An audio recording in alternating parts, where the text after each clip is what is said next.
Hi guys, Stacy Chacon here. I thought in this video it would be helpful if I went over some of the supplies that I use with watercolor. So for my watercolor painting, I really stick to about 5 essential tools to get started with watercolor. When you go in the art store, it can be really overwhelming with tons of brands, tons of types of paper, hundreds of brushes. So I thought it'd be helpful if I just kind of go over basically what I use in my everyday watercolor.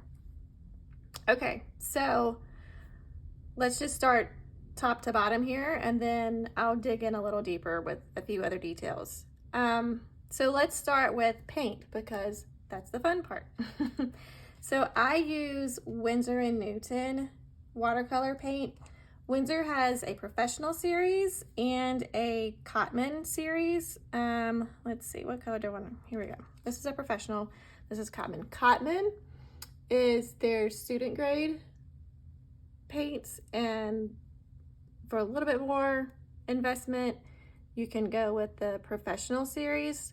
The professional series is a bit more pigmented, so you'll get a little richer color.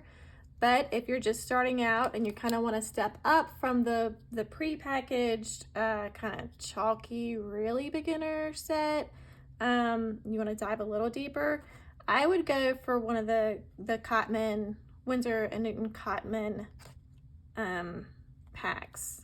And I'll have links to all this.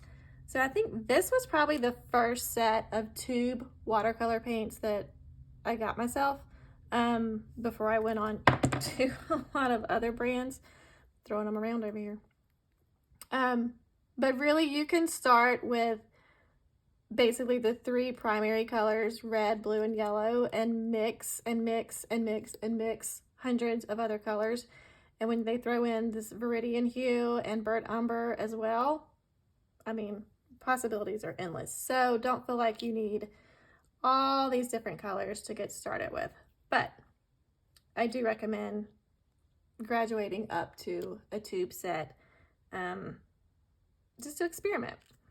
So I've got my watercolors, and of course you need a palette. And basically what I do is squeeze paint into the palette, into each well, and then let it dry overnight. And then this palette I can close up once it's dry, throw it in my bag, or just keep it on the shelf.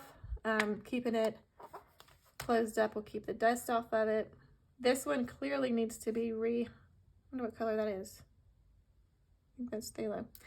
I'm about ready to refill this one, so I'll probably do that in another video to show you how I do that. But yes, this is my watercolor palette.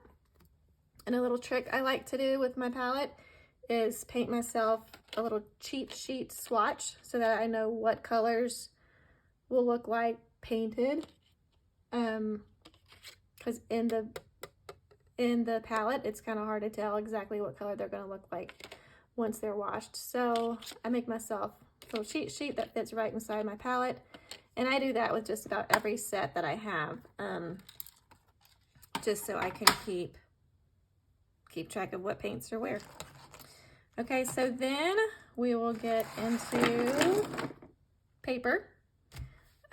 I primarily use Canson. This is Canson watercolor paper. This big pad is 12 by 18. It's 140 pound weight, so it's thick. And I also have this. This is a Fluid brand watercolor paper. This one comes in a block. So basically that means it's sealed. I'll pull this one up some, but it's sealed around all the edges, so you don't really have to worry about taping it down as much. Yeah, there's a painting I started, I don't know when, waiting for more. And this is also 100 pound, you see that? That 100 pound weight. It's very important for watercolor paper. So like I said, this is my big pad of Canson watercolor paper, and basically what I do to work small is I just tear a sheet out, and then with my paper cutter, I just cut it down to whatever sizes I want to work on.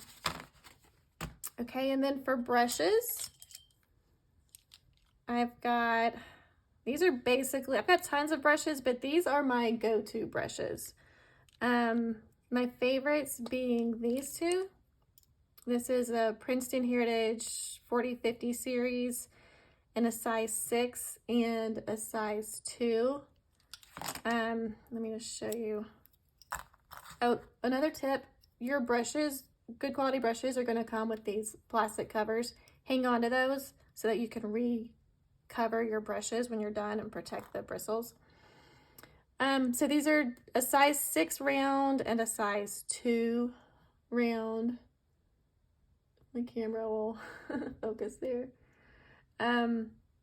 Size 6, you can get a really wide coverage, or you can get a really fine tip. And then same with the 2, we can get an even more detailed line. So those are those 2 brushes. And then also an American Journey, that's also a round size 6. And then these 2 guys are some surprise ones. I've got a toothbrush and an old, just a stiff bristled craft brush.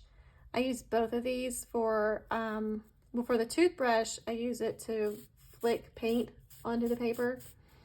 Same for this one as well, or I can kind of stipple in and get some nice texture with the paint with that.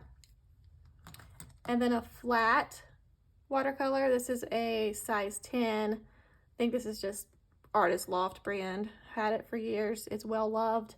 But I use this just to wet my paper when I start landscaping. Wet the background if I'm doing wet and wet and I want to cover the whole paper.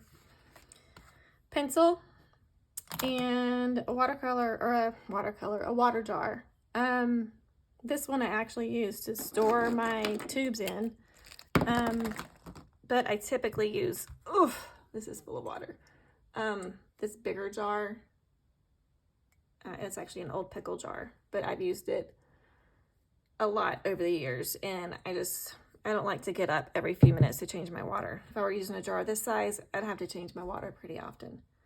And then, yeah, pencil for sketching, and I also keep a paper towel handy just for blotting my brush, cleaning off excess water, that sort of thing. So that's it. Those are my basic supplies to get started with watercolor.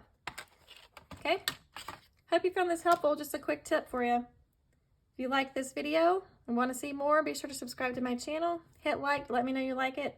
Comment below with any questions you have, and I'll see you in the next video. Thanks.